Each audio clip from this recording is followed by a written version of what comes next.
ओम शांति 16/5/2024 की प्रातः मुरली। ओम शांति। बाप दादा, मीठे बच्चे, अपने को सुधारने के लिए अटेंशन दो, देवी गुण धारण करो। बाप कभी किसी पर नाराज नहीं होते हैं, शिक्षा देते हैं, इसमें डरने की बात नहीं है। प्रश्न है, बच्चों को कौन सी एक स्मृति रहे तो टाइम वेस्ट ना करें। उत्तर, ये संगम का समय है, बहुत ऊंची लॉटरी मिली है, बाप हमें हीरे जैसा देवता बना रहे हैं। ये स्मृति रहे तो कभी भी टाइम वेस्ट ना करें। यह नॉलेज सोर्स ऑफ इनकम है, इसलिए पढ़ाई कभी मिस ना हो। माया देह अभिमान में लाने की कोशिश करेगी, लेकिन तुम्हारा डायरेक्ट बाप से योग हो तो समय सफल हो जाएगा। ओम शांति। बच्चों को ये तो मालूम है कि ये बाप है, इसमें डरने की कोई बात नहीं है। ये कोई साधु महात्मा नहीं है जो कोई बद्दुआ करेंगे या गुस्सा करेंगे। उन गुरुओं आदि में तो बहुत क्रोध होता है, तो उनसे मनुष्य डरते हैं, कहाँ श्राप ना दे देवे। यहाँ तो ऐसी कोई बात नहीं है, बच्चों को कभी डरने की बात नहीं। बाप से डरते हैं वह हैं खुद चंचल होते हैं। वह लौकिक बाप तो गुस्सा भी करते हैं, यहाँ तो बाप कभी गुस्सा आदि नहीं करते हैं, समझाते हैं।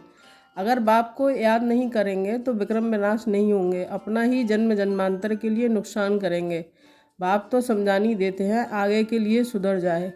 बाकी ऐसे नहीं कि बाप नाराज़ होते हैं, बाप तो समझाते रहते हैं। बच्चे अपने को सुधारने के लिए याद की यात्रा पर अटेंशन दो, साथ साथ चक्र को बुद्धि में रखो, देवी गुण धारण करो, याद है मुख। बाकी सृष्टि चक्र की नॉलेज तो बहुत सिंपल है, वह है सोर्स ऑफ इनकम, परंतु उनके साथ देवी गुण भी धारण करने हैं। इस समय है बिल्कुल आसुरी गुण। छोटे बच्चों में भी आसुरी गुण होते हैं, लेकिन उन्हों को मानना बिल्कुल नहीं है और ही सीखते हैं। माँ सतयुग में तो सीखना नहीं होता है, यहाँ तो माँ बाप से बच्चे सब सीखते हैं। बाबा गरीबों की बात करते हैं, साहूकार के लिए तो यहाँ जैसे स्वर्ग है। उनको ज्ञान की दरकार नहीं है, ये तो पढ़ाई है, टीचर चाहिए जो सिखावे सुधारे। जो बाप गरीबों की बात करते हैं, कैसी हालत है, कैसे कैसे बच्चे खराब होते हैं। माँ बाप को सब देखते रहते हैं, फिर छोटेपन में ही सब खराब हो जाते हैं। ये रूहानी बाप कहते हैं कि मैं गरीब निवाज हूँ, समझाता हूँ कि देखो इस दुनिया में मनुष्यों की क्या हालत है। तमो प्रधान दुनिया है, तमो प्रधान की भी कोई हद होती है ना। 1250 पर तो कलयुग को हुए, एक दिन भी कम जास्ती नहीं। दुनिया जब पूरी तमो प्रधान हुई तब बाप को आना पड़ा। बाप कहते हैं कि मैं ड्रामा के अनुसार बंदाए मानूं, मुझे आना ही पड़ता है। शुरू में कितने गरीब आए, साहूकार भी आए, दोनों इकट्ठे बैठते थे। बड़े बड़े घर की बच्चियां भागी, कुछ भी ले नहीं आईं। कितना हंगामा हो गया। ड्रामा में जो होने का था वह हो गया, ख्याल भी नहीं था ऐसे होगा। बाबा खुद बंडर खाता था। क्या हो रहा है, इनों की हिस्ट्री बड़ी वंडरफुल है। ये भी ड्रामा में नूद है। बाबा ने सबको कह दिया कि चिट्ठी लिखा कर के ले आओ, हम ज्ञान अमृत पीने जाते हैं। फिर उन्हों के पति लोग विलायत से आ गए, वह बोले विष दो। ये कहे हमने ज्ञान अमृत पिया है, विष कैसे दे सकते हैं। इस पर इन्हों का एक गीत भी है, इसको कहते हैं चरित्र। शास्त्रों में फिर श्री कृष्ण के चरित्र लिख दिए हैं, श्री कृष्ण की तो बात हो ना सके। तो ये सब ड्रामा में नूद है, नाटक में ये सब कुछ होता है, हंसी कुड़ी आदि आदि। ये तो दोनों बाप कहते हैं कि हमने कुछ भी नहीं किया, ये तो ड्रामा का खेल चल रहा है। छोटे छोटे बच्चे आ गए हैं, अभी ये कितने बड़े बड़े हो गए हैं। बच्चों के कितने वंडरफुल नाम संदेश पुत्रियां ले आईं। फिर जो उनसे भाग गए उनका वह नाम तो है ही नहीं, फिर पुराना नाम शुरू हो गया। इसलिए ब्राह्मणों की माला होती नहीं है, तुम्हारे पास कुछ भी नहीं है। पहले माला फेरते थे, अभी तुम माला के दाने बनते हो, वहाँ भक्ति होती नहीं है। ये नॉलेज है, ये समझने की है भी सेकंड की नॉलेज। फिर उनको कहते हैं ज्ञान का सागर। सारा सागर स्याही बनाओ, जंगल कलम बनाओ तो भी पूरा हो ना सके। और फिर है भी सेकंड की बात, अलफ को जान गए हो तो बेबादशाही जरूर मिलनी चाहिए। तो वह अवस्था जमाने में अर्थात पतित से पावन होने से मेहनत है। बाप कहते हैं कि अपने को आत्मा समझ मुझे अपने बेहद के बाप को याद करो, इसमें है मेहनत। तदबीर कराने वाला टीचर तो है, परंतु किसकी तकदीर में नहीं है। जो तो टीचर भी क्या करे, टीचर तो पढ़ाएंगे, ऐसे तो नहीं कि रिश्वत लेकर पास कर देंगे। ये तो बच्चे समझते हैं कि ये बाप दादा दोनों इकट्ठे हैं। ढेर बच्चियों की चिट्ठियाँ आती हैं बाप दादा के नाम पर। शिव बाबा केयर ऑफ प्रजापिता ब्रह्मा। बाप से वर्षा लेते हो, इसके दादा द्वारा त्रिमूर्ति में है, ब्रह्मा द्वारा स्थापना कराते हैं। ब्रह्मा को क्रिएटर नहीं कहेंगे, बेहद का क्रिएटर तो वह बाप ही है। प्रजापिता ब्रह्मा भी बेहद का हो गया। प्रजापिता ब्रह्मा है तो बहुत मज़ा हो जाएगी, तो बहुत प्रजा हो जाएगी। सब कहते हैं great great grandfather. Shiv Baba को ग्रेट ग्रेट ग्रैंड फादर नहीं कहेंगे, वह तो सभी आत्माओं का बाप हो गया। आत्माएं सभी भाई भाई हैं, फिर बहन भाई होते हैं। बेहद के सिजरे का हेड प्रजापिता ब्रह्मा हो गया। जैसे बरादरी का सिजरा होता है ना, ये है बेहद का सिजरा। आदम और बीवी, एडम और ईव किसको कहते हैं? ब्रह्मा सरस्वती को कहेंगे। तब सिजरा तो बहुत बड़ा हो गया, सारा झाड़ जर्जरीभूत हो गया, फिर नया चाहिए। इसको कहा जाता है वैरायटी धर्मों का झाड़। वैरायटी फीचर्स है, एक ना मिले दूसरे से। हर एक की एक्टिविटी का पार्ट एक ना मिले दूसरे से, ये बहुत गुह्य बात है। छोटी बुद्धि वाले तो समझ ना सके, बहुत मुश्किल है। हम आत्मा छोटी बिंदी है, परमपिता परमात्मा भी छोटी बिंदी है। यहाँ बाजू में आकर बैठते हैं। आत्मा कोई छोटी बड़ी नहीं होती है। बाप दादा दोनों का इकट्ठा पार्ट बड़ा वंडरफुल है। बाबा ने ये रथ बड़ा अनुभवी लिया है। बाबा खुद समझाते हैं कि ये भाग्यशाली रथ है। इस मकान अथवा रथ में मैं आत्मा बैठी है। हम ऐसे बाप को किराए पर अपना मकान व रथ देवें तो क्या समझते हो? इसलिए इनको भाग्यशाली रथ कहा जाता है, जिसमें बाप बैठ तुम बच्चों को हीरे जैसा देवता बनाते हैं। आगे थोड़े ही समझते थे, बिल्कुल तुच्छ बुद्धि थे। अभी तुम बच्चे समझते तो हो। फिर अच्छी रीति पुरुषार्थ भी करना चाहिए, टाइम वेस्ट नहीं करना चाहिए। स्कूल में टाइम वेस्ट करने से नापास हो जाएंगे। बाप तुमको बहुत बड़ी लॉटरी देते हैं। कोई राजा के घर जन्म लेते हैं तो जैसे कि लॉटरी मिली ना, कंगाल हैं तो उनकी लॉटरी थोड़ी कहेंगे। ये है सबसे ऊंची लॉटरी, इसमें टाइम वेस्ट नहीं करना चाहिए। बाबा जानते हैं माया की बॉक्सिंग है। घड़ी घड़ी माया दे अभिमान में आती है। तुम्हारा बाप के साथ डायरेक्ट योग है। सम्मुख बैठे हैं ना, इसलिए यहाँ रिफ्रेश होने आते हो ड्रामा के अनुसार। बाप कहते हैं मैं तुमको जो समझाता हूँ वह धारण करना है। ये ज्ञान भी तुमको अभी मिलता है, फिर प्रायः लोप हो जाता है। ढेर आत्माएं चली जाती हैं शांति धाम। फिर आधा कल्प के बाद भक्ति मार्ग शुरू होता है। आधा कल्प से तुम वेद शास्त्र पढ़ाते आए, भक्ति करते आए हो। अब मूल बात समझाई जाती है कि तुम बाप को याद करो तो जन्म जन्मांतर के विक्रम विनाश हो। ये नॉलेज है, सोर्स ऑफ इनकम। इससे तुम पद्मा पदम भाग्यशाली बनते हो, स्वर्ग के मालिक बनते हो। वहाँ तो सब सुख है।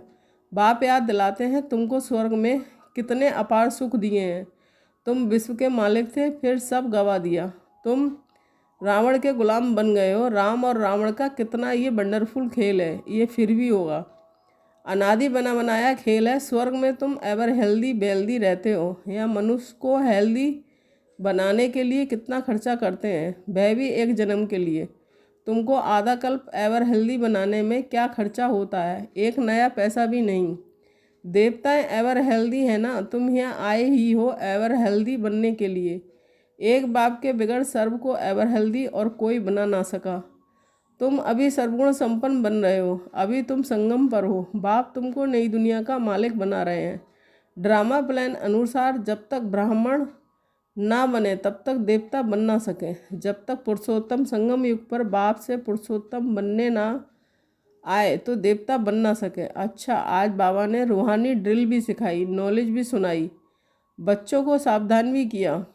गफलत नहीं करो, उल्टा सुल्टा बोलो भी नहीं,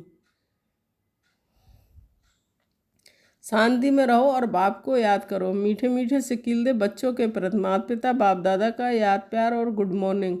रूहानी बाप की रूहानी बच्चों को नमस्ते। हम रूहानी बच्चों की रूहानी माता पिता बाप दादा को याद प्यार गुड मॉर्निंग, नमस्ते नमस्ते। शुक्रिया बाबा, शुक्रिया।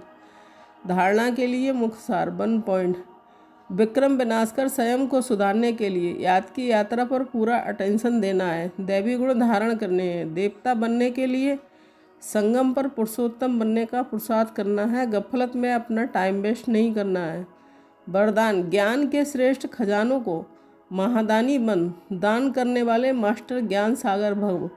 स्पष्टीकरण, जैसे बाप ज्ञान का सागर है, ऐसे मास्टर ज्ञान सागर बन, सदा औरों को ज्ञान दान देते रहो। ज्ञान का कितना श्रेष्ठ खजाना आप बच्चों के पास है, उसी खजाने से भरपूर बन, याद के अनुभवों से औरों की सेवा करो। जो भी खजाने मिले हैं महादानी बन, उनका दान करते रहो, क्योंकि ये खजाने जितना दान करेंगे उतना और भी बढ़ते जाएंगे। महादानी बनना अर्थात दान देना नहीं, बल्कि और भी भरना है। स्लोगन, जीवन मुक्त के साथ देह से न्यारे विदेही बनना, यह है पुरुषार्थ की लास्ट स्टेज। मातेश्री जी के मधुर वाक, गुप्त वेशधारी परमात्मा के आगे कन्याओं माताओं का संन्यास। अभी दुनियावी मनुष्यों को ये विचार तो आना चाहिए कि इन कन्याओं माताओं ने संन्यास क्यों लिया है। ये कोई हठयोग कर्म संन्यास नहीं है, परंतु बिल्कुल सहज योग, राजयोग, कर्म योग संन्यास जरूर है। परमात्मा खुद आए जीते जी देह सहित देह के सभी कर्मेंद्रियों का मन से संन्यास कराता है, अर्थात 5 विकारों का संपूर्ण संन्यास करना जरूर है। परमात्मा आए, कहता है कि दे दान तो छूटे ग्रहण। अब माया का ये ग्रहण जो आधा कल्प से लगा हुआ है, इससे आत्मा काली पतित बन गई है, उनको फिर से पवित्र बनाना है। देखो देवताओं की आत्माएं कितनी पवित्र और चमत्कारी है। जब सोल पवित्र है तो तन भी निरोगी पवित्र मिलता है। अब ये भी संन्यास तब हो सकता है जब पहले कुछ चीज़ मिलती है। गरीब का बालक साहूकार की गोद में जाता है तो ज़रूर कुछ देख गोद लेता है, परंतु साहूकार का बालक गरीब की गोद में नहीं जा सकता। तो यहाँ यह कोई अनाथ आश्रम नहीं है, यहाँ तो बड़े बड़े धनवान कुलवान माताएं कन्याएं हैं, जिन्हों को दुनियावी लोग अब भी चाहते हैं कि घर में वापस आ जाएं। परंतु इन्होंने क्या प्राप्त किया? जो उस मायावी धन पदार्थ अर्थात सर्वस्व संन्यास किया है, तो जरूर उनसे उन्हों को जास्ती सुख शांति की प्राप्ति हुई, तभी तो उस धन पदार्थ को ठोकर मार दी है। जैसे राजा गोपी चंद ने अथवा मीरा ने रानी पने का अथवा राजाई का संन्यास कर लिया। यह है ईश्वरीय अतीन्द्रिय अलौकिक सुख, जिसके आगे वो दुनियावी पदार्थ तुच्छ है। उन्हों को ये पता है कि इस मर्जीवा बनने से हम जन जन्मांतर के लिए अमरपुरी की बादशाही प्राप्त कर रहे हैं, तभी भविष्य बनाने का पुरुषार्थ कर रहे हैं। परमात्मा का बनना माना परमात्मा का हो जाना, सब कुछ उसको अर्पण कर देना है, फिर वो रिटर्न में अविनाशी पद दे देता है। तो ये मनोकामना परमात्मा ही आकर इस संगम समय पूर्ण करता है, क्योंकि अपन जानते हैं कि विनाश ज्वाला में तन मन धन सहित सब भस्मीभूत हो ही जाएगा।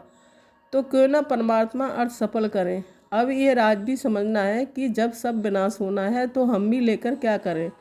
हमको कोई सन्यासियों के मुआफिक, मंडलेश्वर के मुआफिक यहाँ महल बनाना नहीं बैठना है, परंतु ईश्वर अर्थ बीज बोने से वहाँ भविष्य जन जन्मांतर इनका बन जाना है। यह है गुप्त राज। प्रभु तो दाता है, एक देवे 100 पावे, परंतु इस ज्ञान में पहले सहन करना पड़ता है। जितना सहन करेंगे उतना अंत में प्रभाव में निकलेगा। इसलिए अभी से लेकर पुरुषार्थ करो। अच्छा, ओम शांति। Thank you. वाह।